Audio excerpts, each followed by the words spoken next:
नमस्कार, मैं हूं आपके साथ मैत्रेयी और आप देख रहे हैं हमारा खास शो बिहार की बात। बिहार की राजनीति में आज का दिन जो है वो बेहद अहम रहा। राज्यसभा की 5 सीटों के लिए वोटिंग जो है वो खत्म हो चुकी है और अब सबकी नजरें जो है वो नतीजों पर टिकी हुई है। लेकिन वोटिंग से पहले और दौरान जिस तरह के सियासी घटनाक्रम सामने आए उसने मुकाबले को और दिलचस्प बना दिया है।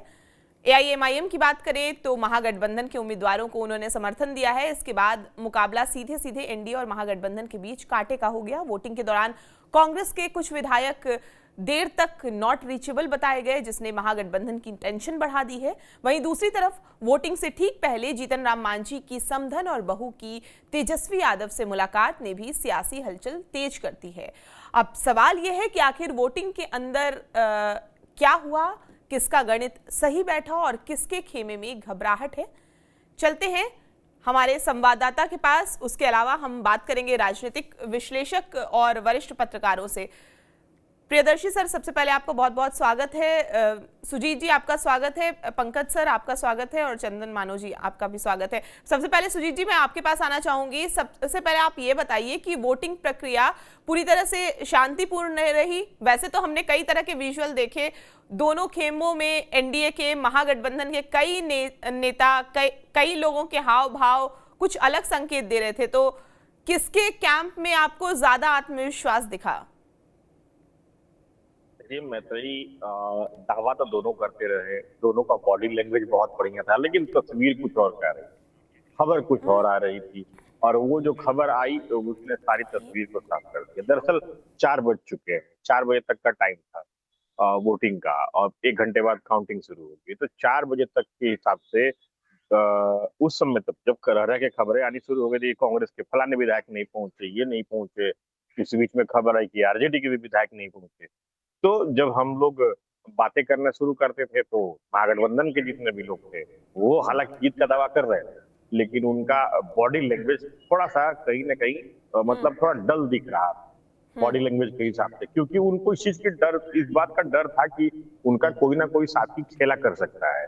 लेकिन अगर ठीक उसके उलट अगर देखा जाए तो एनडीए के जो भी जितने भी माननीय जब जिनसे भी हमारी बातचीत हुई वो पूरी तरीके से मुतमईन थे एकदम कि हाँ भाई हमारी जीत हो रही है, और अंततः वही हुआ जो दावा वो कर रहे थे कि हमारे सारे इंटैक्ट है, तो इंटैक्ट है। हालांकि बीच बीच में ऐसी चीजें आते रही सामने, कई सारे वीडियो फुटेज भी आते रहे, विजुअल्स भी आते रहे जो एनडीए के माथे पर चिकन डाल रहे थे। जैसे कि एक विजुअल आया जब दीपा मांझी और ज्योति देवी, जो कि हम पार्टी के विधायक है, वो एआईएमआईएम के विधायकों के साथ तेजस्वी यादव के केबिन से निकलते हुए दिखाई दी। तो इसके बाद से ये बहुत मतलब बड़े पैमाने पर ये हुआ कि शायद महागठबंधन ने एनडीए में सेंध लगा दी है, एनडीए के भी विधायक जो है वो इंटैक्ट नहीं रह पाए हैं। लेकिन उसके जैसे ही ये खबर वायरल हुई उसके बाद तुरंत हम पार्टी की तरफ से फिर बयान भी आ गया कि भाई इसको अन्यथा में ना लें, ये गलतफहमी में उन लोग उनके केबिन में चले गई थी। लेकिन कुछ देर के लिए ये हवाक जरूर क्रिएट हो गया था कि क्या महागठबंधन ने एनडीए में सेंध लगा लिए।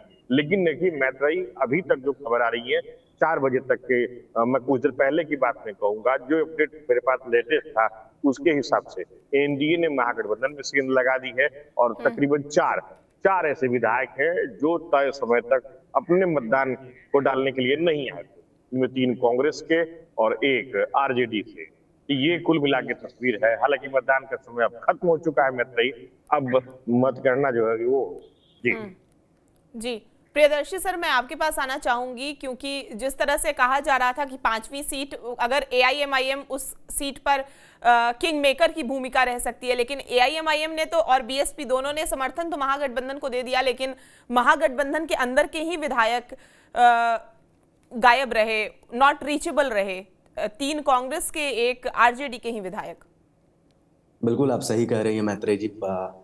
उम्मीदें ये थी कि आरजेडी एकजुट रहेगी, एआईएमआईएम अंतिम समय पर कोई खेल कर सकती है, क्योंकि पत्ते नहीं एआईएमआईएम खोल रही थी। एआईएमआईएम दोनों हाथों में तलवार लेकर के घूम रही थी। एक तलवार से वो महागठबंधन को साध रही थी, एक तलवार से वो एनडीए को, उपेंद्र कुशवाहा पर उनके बयान बहुत सॉफ्ट से रह रहे थे। लेकिन जिस तरीके से चीजें आज हुई वो निश्चित तौर पर अप्रत्याशित है आरजेडी के एंड से। कांग्रेस से तो मान करके चलिए ये माना जा रहा था, और मैत्रेयी जी आपने कई बार कहा कि कांग्रेस से, और 3 नाम, आश्चर्य की बात है कि आपने जो आंकड़ा पेश कर रही थी कि 3 हैं, 3 ही लोग रहेंगे जो क्रॉस वोटिंग करेंगे, और वही हुआ। क्रॉस वोटिंग तो उन्होंने नहीं किया, वे मतदान के लिए ही नहीं आए।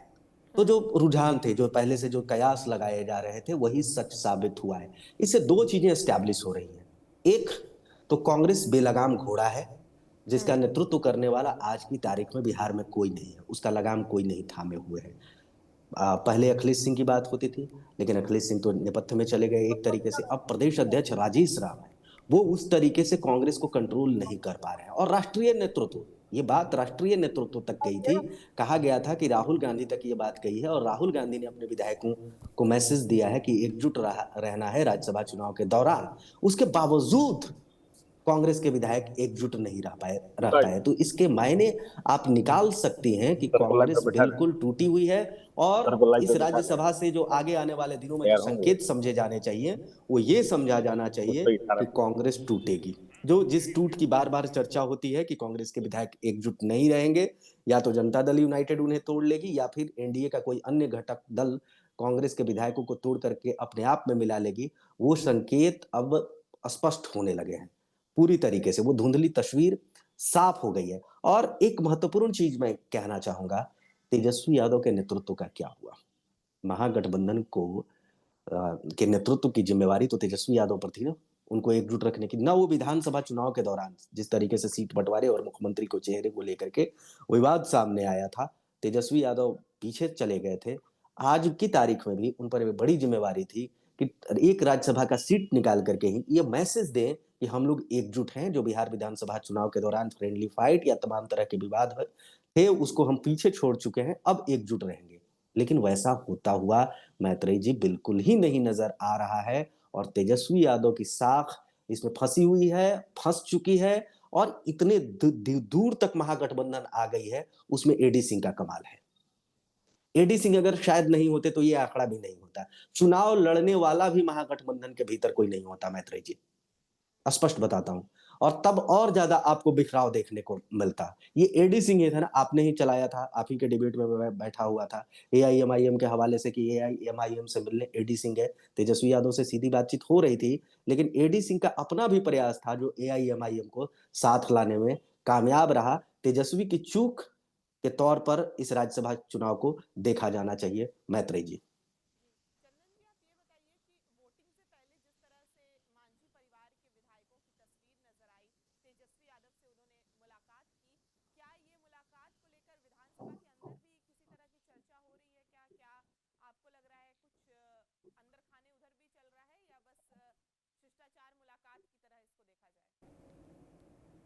आवाज नहीं मिल रही है, आवाज नहीं मिल रही। हाँ, अब आ रही है आपको मेरी आवाज? हाँ, अब मिल रही जी। है। मैं आपसे पूछ रही हूँ कि वोटिंग से पहले जिस तरह से तस्वीर सामने आई मांझी परिवार के विधायकों की तेजस्वी यादव से मुलाकात को लेकर, काफी चर्चा में रही ये मुलाकात। उसके बाद कई तरह के कयास लगाए जाने लगे, उसके बाद कई तरह की चर्चाएं होने लगी। क्या विधानसभा के अंदर भी इस तरह की चर्चा हो रही है? क्या 202 विधायक, जिस तरह से कहा जा रहा है कि 202 विधायकों ने वोटिंग कर दी है, उधर तो कोई भी ऐसे नहीं है जो जैसे कांग्रेस और आरजेडी के विधायक के केस में हमने देखा। तो क्या वो तस्वीर कुछ और भी कह सकती है? क्योंकि यूं ही तो नहीं मुलाकात होती कहीं भी। अगर राजनीति में अगर हम देखते हैं तो कई तस्वीरें, कई तरह के कयास लगाए जा रहे हैं। यह सवाल मुझसे है? जी जी, दरअसल आप जिस तस्वीर की बात कर रही हैं, उसका सही पक्ष यह था कि वो लोग एक औपचारिक मुलाकात की तरह ही गए थे। क्योंकि इसलिए कि जो कह सकते हैं कि मांझी जी के जो भी विधायक थे, उनको राजद क्या दे सकती थी। और आपको मालूम है कि एक मंत्री बनना अभी शेष है। ऐसे में कोई भी मांझी जी का जो विधायक है वो तेजस्वी जी के पास सिर्फ इसलिए नहीं जाएगा कि हम आपको वोट करके आए हैं या क्रॉस वोटिंग करके आए हैं, क्योंकि उसकी ध्यान जरूर निश्चित रूप से मंत्री पद की होगी। अब सबसे बड़ी बात है कि अभी हम लोग डिस्कशन कर रहे हैं कि भाई लगता है कि एनडीए को 5वीं सीट पर जीत मिल गई है। मुझे लगता है कि थोड़ा रुकना इसलिए चाहिए कि ये जो वोटों की गिनती होती है, पहले देखना होगा कि कितना वैलिड वोट हुआ है, फिर उस वैलिड वोट को काउंट किया जाएगा। और यह क्या क्रॉस वोटिंग भी हुई है? अगर सभी वोट वैलिड हुए और क्रॉस वोटिंग नहीं हुई तो निश्चित रूप से एनडीए के पक्ष में ये कह सकते हैं 5वीं सीट जा सकती है। लेकिन मांझी जी के विधायक को लेकर के यह केवल मीडिया में चर्चा रहा कि तेजस्वी जी के यहाँ निकले, लेकिन यह जानना चाहिए था कि सबसे बड़ी जरूरत और सबसे बड़ी मांग अगर हम की है तो वो है मंत्री पद, और वो कुछ ही दिन बाद विस्तार होना है। ऐसे में मांझी के कोई विधायक गलती नहीं करेंगे, क्योंकि सारे विधायक तो मांझी जी के रिलेटिव ही हैं। इसलिए मुझे लगा कि ये केवल मीडिया को एक कह सकते हैं एक बाइट मिल गया, और उसने अपना एक बढ़ाने के लिए ये उसने चला दिया कि ये जो है एनडीए की तरफ में भी टूट हो गई है, जबकि ये टूट नहीं थी, एक औपचारिक मुलाकात थी। बाद में सबों ने बाहर आकर के इस बात को स्वीकार भी किया कि मेरी औपचारिक मुलाकात थी, हमारा कोई ध्येय उनकी तरफ जाने का नहीं है। ये तो उन लोगों ने कुछ ही देर बाद स्पष्ट कर दिया, फिर बाद में विजय चौधरी जी ने भी स्पष्ट किया। इसलिए ये सीन कोई सही स्थिति का बयान नहीं कर रही थी जितना कि मीडिया में आ रहा था मेरी नजर में। पंकज सर, जिस तरह से एआईएमआईएम को लेकर सवाल उठ रहे थे, और सवाल ये भी उठ रहा था क्योंकि जो पार्टी विधानसभा चुनाव में महागठबंधन का हिस्सा नहीं थी, वो अब राज्यसभा चुनाव में निर्णायक भूमिका में आ गई थी, और ये सिर्फ राजनीतिक रणनीति की तरह नहीं देखा जा रहा था। कहा जा रहा है कि कई तरह की सियासी डील भी हुई है, और ये भी कहा जा रहा है कि एआईएमआईएम ने समर्थन के बदले भविष्य में एक एमएलसी की सीट की मांग रखी है, जो जून 2026 में विधान परिषद की 17 सीटों पर जो चुनाव होने वाला है, उस पर एक ये भी नाम आ रहा है कि एआईएमआईएम के प्रवक्ता आदिल हसन को परिषद में भेजना चाहती है एआईएमआईएम। तो क्या ये सब के कारण और क्या क्या डील हुई जिसके कारण एआईएमआईएम ने महागठबंधन का समर्थन किया? बताइए जी, इस 5वीं सीट पर किसकी जीत और किसकी हार होती है, वो तो थोड़ी देर के बाद पता चल ही जाएगा। और लेकिन इस चुनाव का जो एक सबसे बड़ा रोचक पहलू है, और जो एआईएमआईएम जो महागठबंधन के साथ आई है, इसे आप एक बिहार की राजनीति में आप एक नया घटनाक्रम, एक नया मोड़ कह सकते हैं। खास करके अगर हम सीमांचल की राजनीति को देखें तो आप देखेंगे कि हाल के वर्षों में गत 2 विधानसभा चुनाव में एक बड़ी शक्ति के रूप में यहाँ एआईएमआईएम उभर कर आई है, और निश्चित तौर पर ये जो बड़ी शक्ति एआईएमआईएम बनी है तो वो कांग्रेस और आरजेडी की बिना पर वो बनी है, उसकी कीमत पर ये आगे बढ़ी है, ये हर कोई जानता है। आप सारी घटनाक्रम से आप भी वाकिफ हैं कि किस तरह इन्होंने ढोल नगाड़े बजाकर एआईएम के जो प्रदेश अध्यक्ष थे वो लालू जी के यहाँ गए हुए थे, बात नहीं बनी। लेकिन अंततः जो है सो नुकसान तो महागठबंधन को ही उठाना पड़ा। तो इस लिहाज से अगर आप देखेंगे तो आप पाएंगे कि जो महागठबंधन के साथ एआईएमआईएम का आना निश्चित तौर पर एक बिहार की राजनीति में नया मोड़ है, और मेरे ख्याल से मेरा ये मानना है कि बहुत सोच समझ करके ही तेजस्वी ने ये फैसला लिया होगा, क्योंकि अभी तक वो इससे बचते रहते थे। उसकी एक बड़ी वजह मेरा ये मानना है कि इसकी एक बड़ी वजह ये है कि अगर आप तुलना करेंगे आज सीमांचल के इलाके में तो निश्चित तौर पर जो है सो एआईएमआईएम जो है अब कांग्रेस से कहीं अधिक ताकतवर हो चुकी है। तो राजनीति तो संभावनाओं का खेल है और ताकत का खेल होता है, यहाँ तो हर कोई तोल मोल करके ही आगे बढ़ता है। तो ऐसे में अगर तेजस्वी को एआईएमआईएम में यहाँ अगर भविष्य दिखाई दे रहा है तो मेरे ख्याल से कुछ गलत भी नहीं दिख रहा है। रही आप किस तरह के समझौते हुए हैं एआईएमआईएम के साथ, निश्चित तौर पर जो राजनीतिक गलियारे हैं उसमें इस तरह की चर्चा है कि राष्ट्रीय प्रवक्ता आदिल हसन को लेकर के शर्तें रखी गई है, लेकिन ये तो अब जो है सो बेहतर तरीके से तो प्रदेश अध्यक्ष अख्तरुल इमान साहब ही बता पाएंगे। लेकिन हाँ, ये सही है कि राजनीति में गिव एंड टेक ही चलता है, कुछ देने के बदले में कुछ लिया जाता है, और इस लिहाज से अगर अंदर खाने इन दोनों के बीच कोई समझौता हुआ होगा तो मैं बहुत यकीनी तौर पर तो नहीं कर सकता हूं, लेकिन समझौता हुआ होगा ये जरूर कहा जा सकता है। तो कुल मिलाकर के ये पूरा प्रोस्पेक्ट जो है ये सीमांचल के लिए और पूरी बिहार की राजनीति के लिए आने वाले दिनों में एक महत्वपूर्ण घटनाक्रम है। मैत्रेयी जी।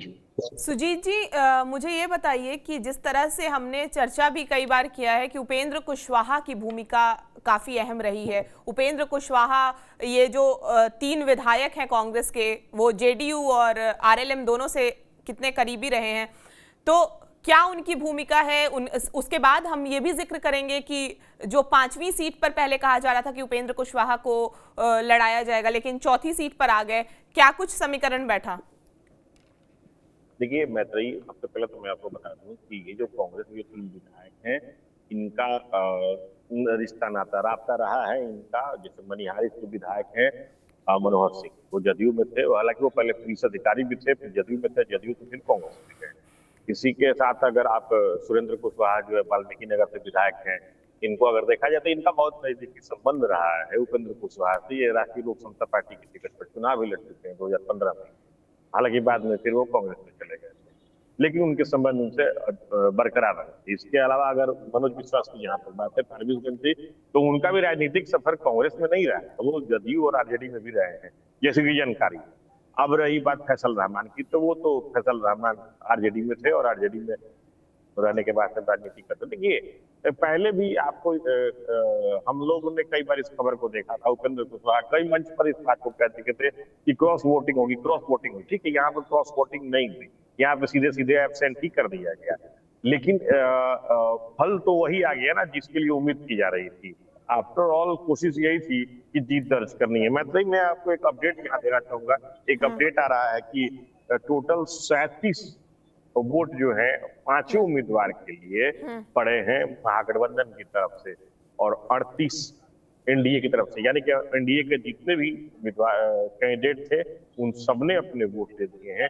और जो अपडेट अभी आ रहा है मेरे पास, 1 वोट ज्यादा दिख रहा है एनडीए का।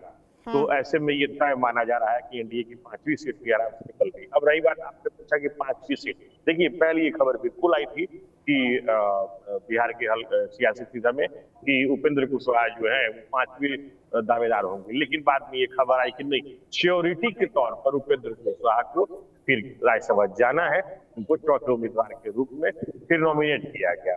यानी उपेंद्र कुशवाहा के लिए सेफ पैसेज तैयार किया गया।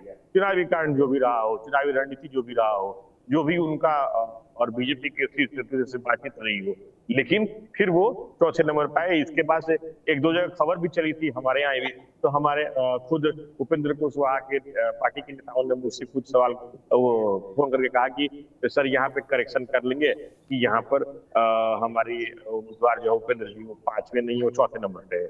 शिवेश राम और अमृतधारी की जहां तक बात थी वो 5वें नंबर के लिए थे। तो कुल मिला जुला के कहानी यही है मैत्रेयी कि 5वें उम्मीदवार को लेकर के जो संशय की स्थिति जो बनी हुई थी एनडीए को लेकर, अब जिस तरीके से एक सर कह रहे थे कि बिल्कुल क्रॉस वोटिंग चेक होगी, बिल्कुल सही बात है, क्रॉस वोटिंग को देखा जाएगा, वैलिड अनवैलिड कितने हैं वो सब देखा जाएगा। और अगर सब कुछ सही रहा तो मुझे नहीं लगता कि फिर एनडीए को 5वीं सीट पर जीत दर्ज करने में कोई तकलीफ हो। प्रियदर्शी सर, जिस तरह से एनडीए के पास अभी 5वीं सीट को लेकर 38 वोट हैं और महागठबंधन के पास 37 विधायकों का समर्थन है, तो 4 और 3 इधर अभी भी तो डिफरेंस बना हुआ है, फिर क्या करेगी कौन सी पार्टी, क्या करेगी, क्या लग रहा है? क्योंकि पप्पू यादव भी जिस तरह से कई तरह के गंभीर आरोप आज ही मोतिहारी में उन्होंने लगाया कि राज्यसभा और विधान परिषद चुनाव में विधायकों की खरीद फरोख्त हो रही है और करोड़ों में सौदे किए जा रहे हैं, तो इस तरह से बात भी सामने आ रही है। क्या होगा ये 3 का आंकड़ा, इधर 4 का आंकड़ा? देखिए एक तरफा जीत एनडीए की नजर आ रही है प्राइमा फेसिया। और दूसरी बात जो आरोप प्रत्यारोप की बात है ना, कि आरोप लग रहे हैं पैसे लेन देन का, तो ये नई बात तो है नहीं, ये आज की बात तो है नहीं। और एडी सिंह जब आए थे तो एडी सिंह क्या धनबली नहीं है? जो महागठबंधन के उम्मीदवार है, वो आरोप किस पर लगा रहे हैं? पप्पू यादव। मुझे लगता है कि जब वो आरोप लगा रहे हैं तो खुद के ही गठबंधन पर आरोप लगा रहे हैं। इनकी ओर से भी तो है मामला, एक तरफा बच करके आप नहीं जा सकते। हाँ, भारतीय जनता पार्टी के पास पावर है, पावर के साथ तो हर कोई जाना चाहेगा, और अपने घर की जिम्मेवारी आप उठा नहीं सके। पप्पू यादव पर यह जिम्मेवारी थी कि कांग्रेस को एकजुट रखें, क्योंकि पप्पू यादव तो कांग्रेस के खेवनहार के तौर पर, स्वघोषित खेवनहार के तौर पर सामने आए। विधानसभा चुनाव के दौरान भी वे कांग्रेस में थे नहीं, लेकिन कांग्रेस के भीतर टिकट बंटवारे में उनका हस्तक्षेप चल रहा था, ऑडियो वायरल हो रहा था, प्रदेश अध्यक्ष राजेश राम तक की चलती नहीं चल रही थी। और आज की तारीख में भी जब कांग्रेस को एकजुट रखने की जिम्मेवारी थी तो पप्पू यादव सामने नहीं आए। वो पटना में नहीं होकर के मोतिहारी से, अगर आपके हिसाब से मोतिहारी से स्टेटमेंट दे रहे हैं, तो आज की तारीख में पप्पू यादव को तो पटना में होना चाहिए था ना, उनको अपने विधायकों को एकजुट होकर के वोटिंग करवाना चाहिए था ना, ये होना चाहिए था, जो कि नहीं हुआ उनके एंड से। तो ये एक मतलब मैं मानता हूं कि पप्पू यादव से जो चूक हुई है उसको बयानों के माध्यम से ये गुमराह करना चाहते हैं, चूंकि पप्पू यादव तमाम ऐसे दावे कर रहे थे, वे दिखाने की कोशिश कर रहे थे कि बिहार कांग्रेस प्रदेश इकाई में वे सुपर हीरो हैं। उनसे बड़ा सुपर हीरो अब कोई नहीं बचा है कांग्रेस के भीतर, और आने वाले दिनों में बिहार प्रदेश कांग्रेस को ओवरटेक करने वाले हैं। लेकिन विधानसभा चुनाव में भी इनको विफलता मिली, और अभी राज्यसभा चुनाव के दौरान भी। पहले तो ये ठीकरा फोड़ देते थे आरजेडी पर कि आरजेडी की वजह से ऐसा हो रहा है, वैसा हो रहा है। अब क्यों हो रहा है? कांग्रेस वाले 3 नहीं आए, ये तो पप्पू यादव की जिम्मेवारी थी ना। तो पप्पू यादव की बातों को एक तरफ रखिए। सबसे महत्वपूर्ण बात यह है कि महागठबंधन धाराशायी होने लगा है, ताश के पत्तों की तरह बिखरने लगा है। और आने वाले दिनों में आप देखेंगे मैत्रेय जी, न सिर्फ कांग्रेस बल्कि महागठबंधन के जितने भी घटक दल हैं, उन सबों में टूट की संभावना बनी रहेगी। और मुझे लगता है कि कांग्रेस के साथ साथ आरजेडी भी टूटेगी। भले ही एडी सिंह की वजह से, एडी सिंह के प्रयासों की वजह से आरजेडी इस राज्यसभा चुनाव में एकजुट दिखी है, लेकिन आने वाले समय में मुझे नहीं लगता है कि आरजेडी भी एकजुट रहने वाली है। उनके भी विधायक, क्योंकि आपका नेतृत्व करता नेपथ्य में तेजस्वी यादव की कोई सक्रियता आपको दिख रही थी राज्यसभा चुनाव के दौरान? बहुत ज्यादा। मुझे तो नहीं लगा कि जिस स्तर पर तेजस्वी यादव को सक्रिय होना चाहिए था उस स्तर पर वे सक्रिय थे। तो जब आप इस तरीके से निष्क्रिय रहेंगे तो फिर तो राजनीति नहीं होगी।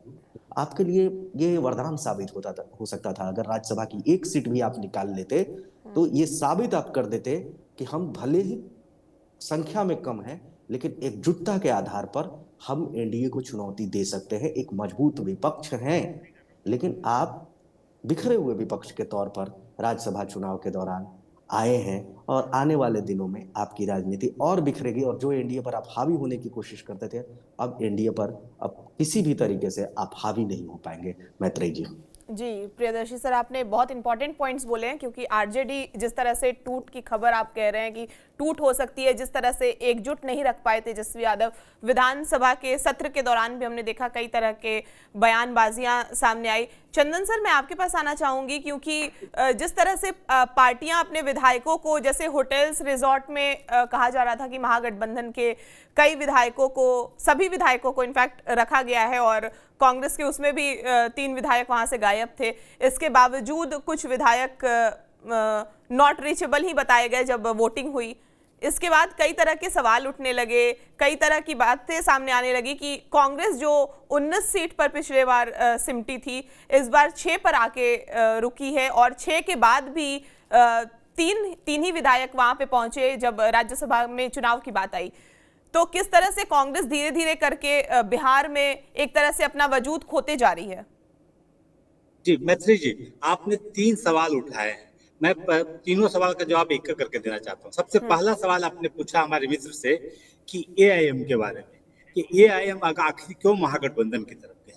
तो एआईएम के लिए सबसे बड़ी चुनौती इस बार जो थी वह यह थी कि उसे यह साबित करना था कि मैं भाजपा का बी टीम नहीं हूं, इसलिए उसे हर हाल में महागठबंधन की तरफ जाना ही था।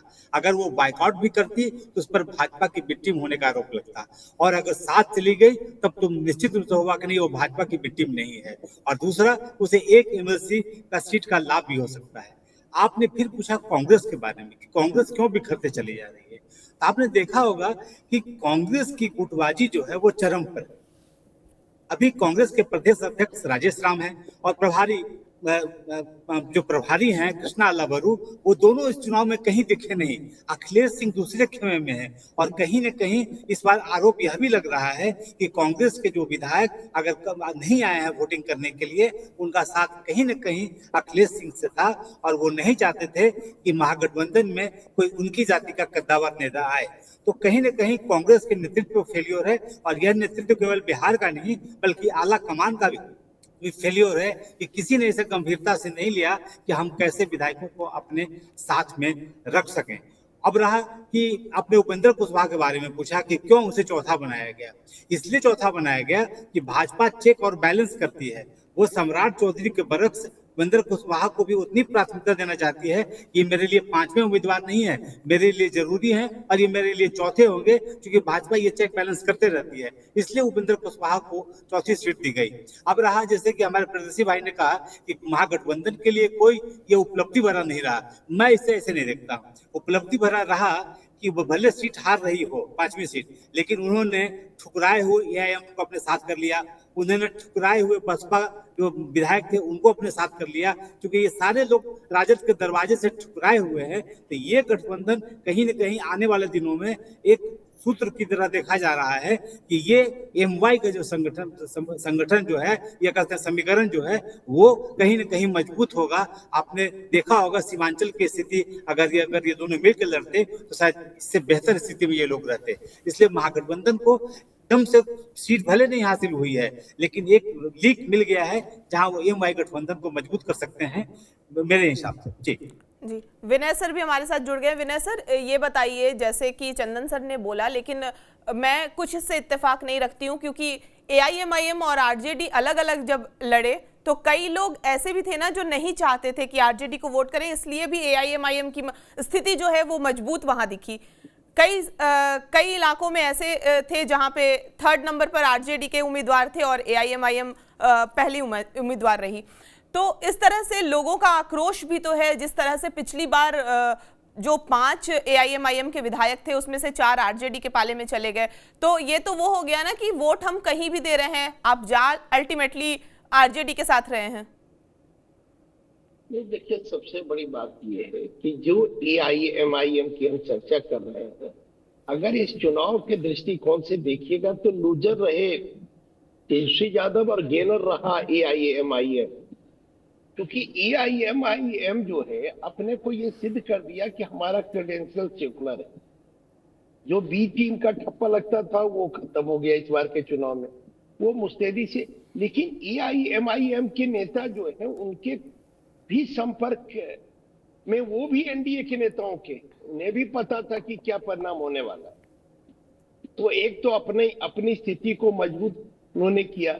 दूसरी तरफ अब तक ये बिहार में पिछले 90 के बाद से ये होता रहा कि लालू यादव का जो कॉम्बिनेशन था यादव और मुसलमान, अब मुसलमान का बड़ा चेहरा एआईएमआईएम बिहार में हो, तो एक तरह से राजद के वोट में बड़ी सेंधमारी हो गई है।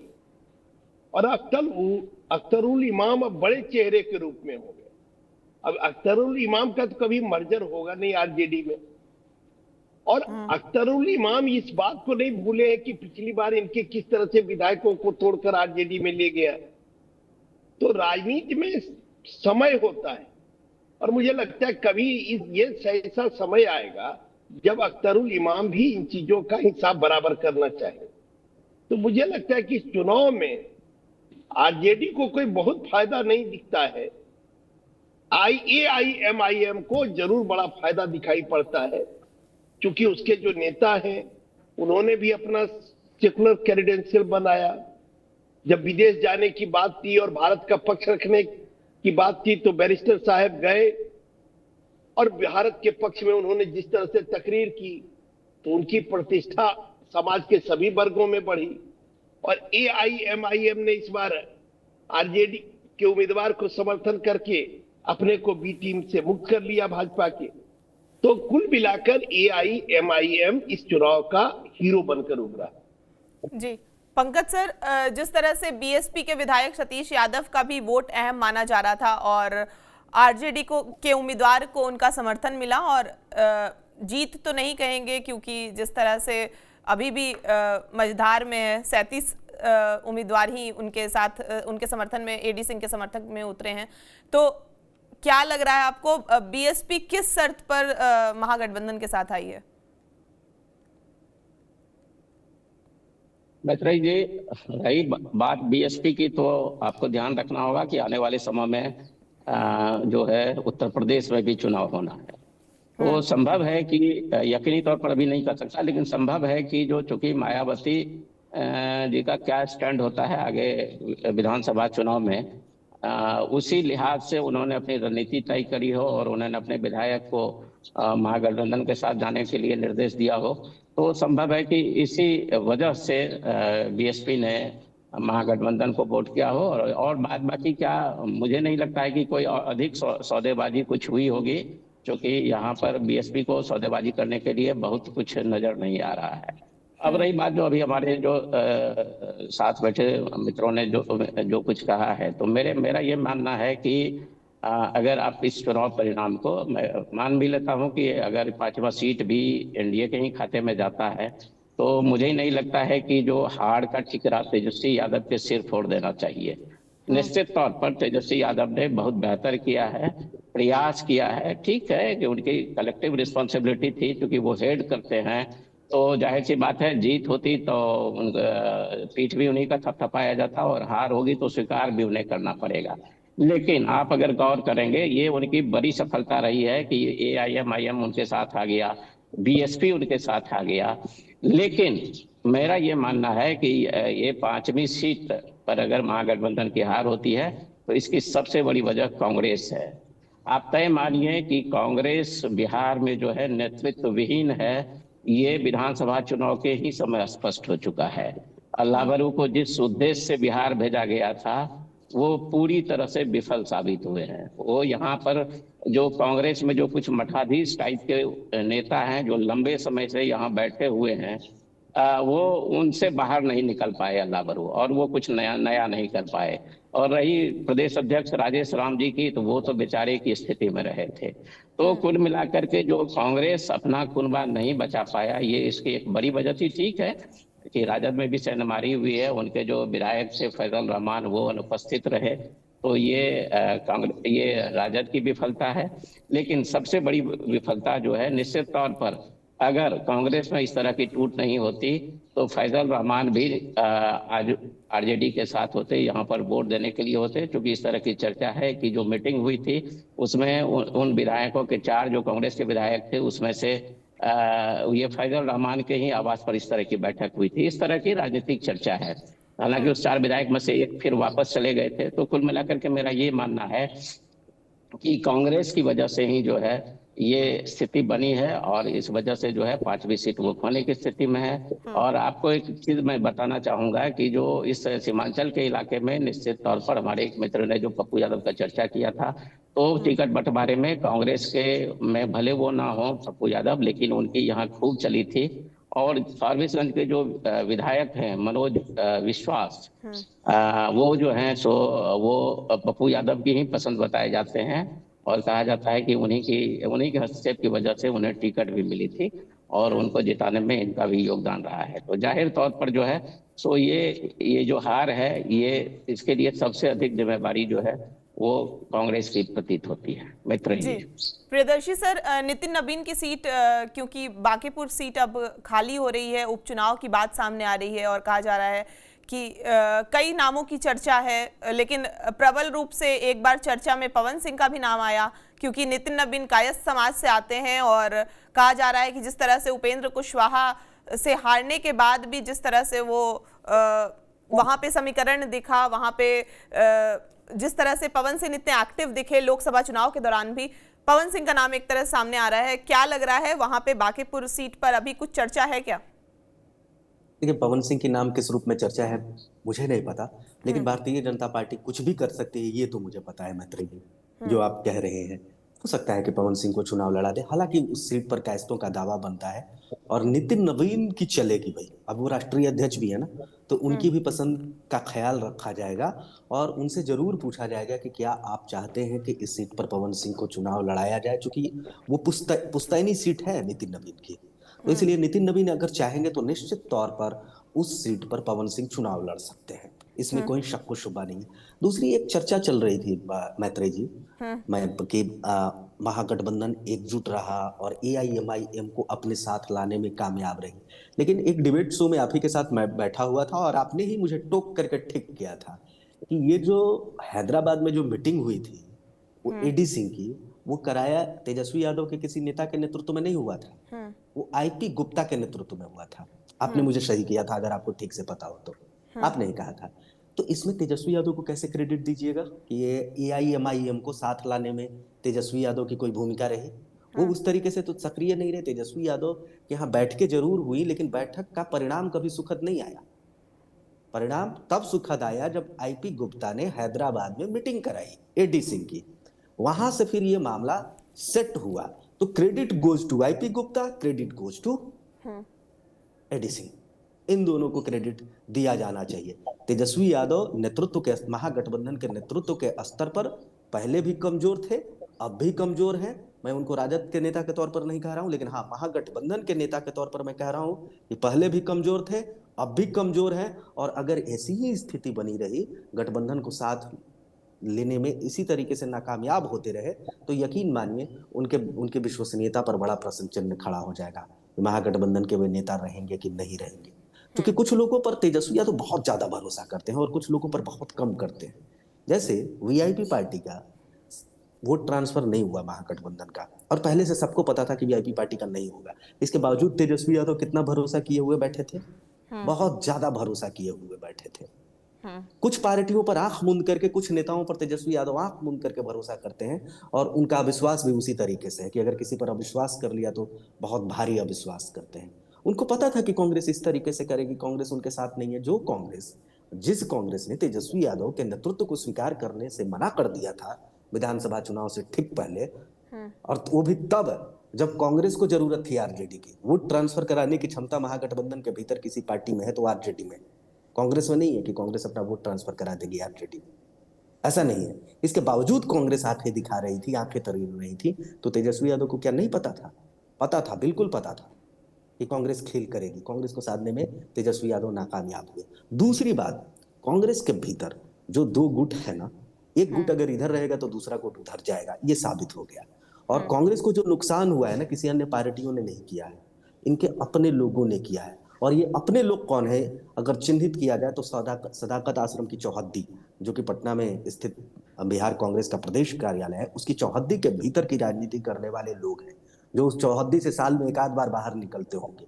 वो लोग कांग्रेस की राजनीति तय करते हैं कि राजनीति किधर जाएगी। और उन्हीं लोगों ने इस बार भी राजनीति तय की कि एडी सिंह के खिलाफ जाना है, वोट नहीं करना है। भैया, आपको इतना मजबूत उम्मीदवार मिला था जो बाहर से भी जोड़ तोड़ करके चीजों को ला रहा था। एआईएमआईएम को लेकर के आया, जिससे 36 के आंकड़े हैं, जिसने आपकी जमीन पर चुनाव जीता है। एआईएमआईएम को कांग्रेस कैसे स्वीकार करती? उनके 5 पार के विधायकों को हरा करके एआईएमआईएम ने चुनाव जीता है।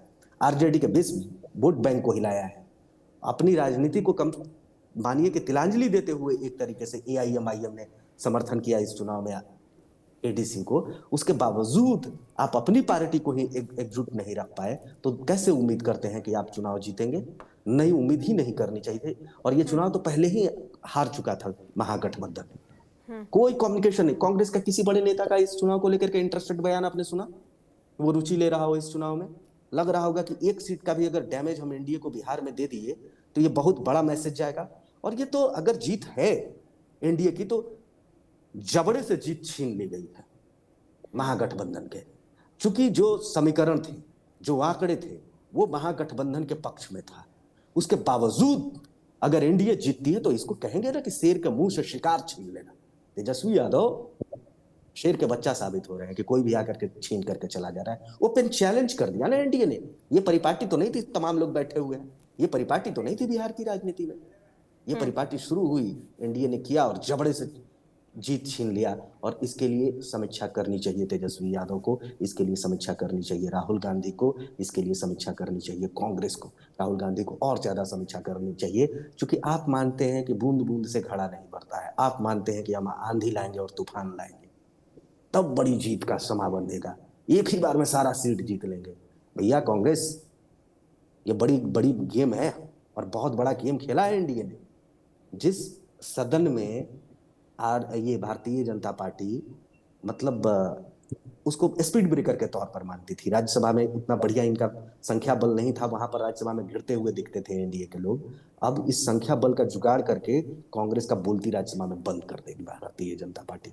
एक एक सीट का महत्व था, इसके बावजूद कांग्रेस किसी भी सीट पर उस तरीके से ध्यान नहीं दे रही थी।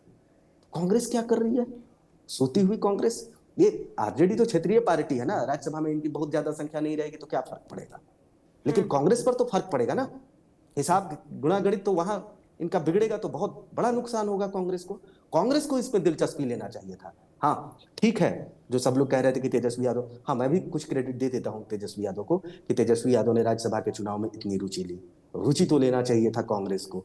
राहुल गांधी को, यहाँ के क्षेत्रीय प्रभारी को, कांग्रेस के जो क्षेत्रीय प्रभारी हैं, और वो उन लोगों को जो कांग्रेस के लिए बड़े बड़े दावे और वादे करते हैं कि हम कांग्रेस को फिर से पुनर्जीवित कर देंगे, उसको वही आसमां दिलाएंगे, वही ऊंचाई दिलाएंगे जो डॉक्टर शत्रुघ्न सिंह के जमाने में हुआ करता था, जो 90 के दशक से पहले कांग्रेस का जलवा जलाल हुआ करता था, उस दौर में लौटा देंगे।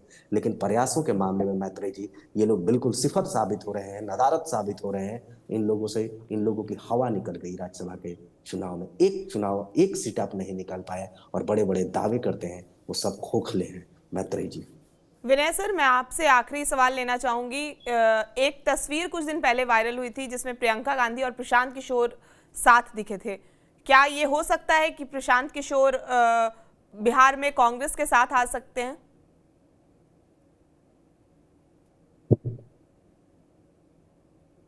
राजनीति संभावनाओं का खेल है और राजनीति में कुछ भी संभव।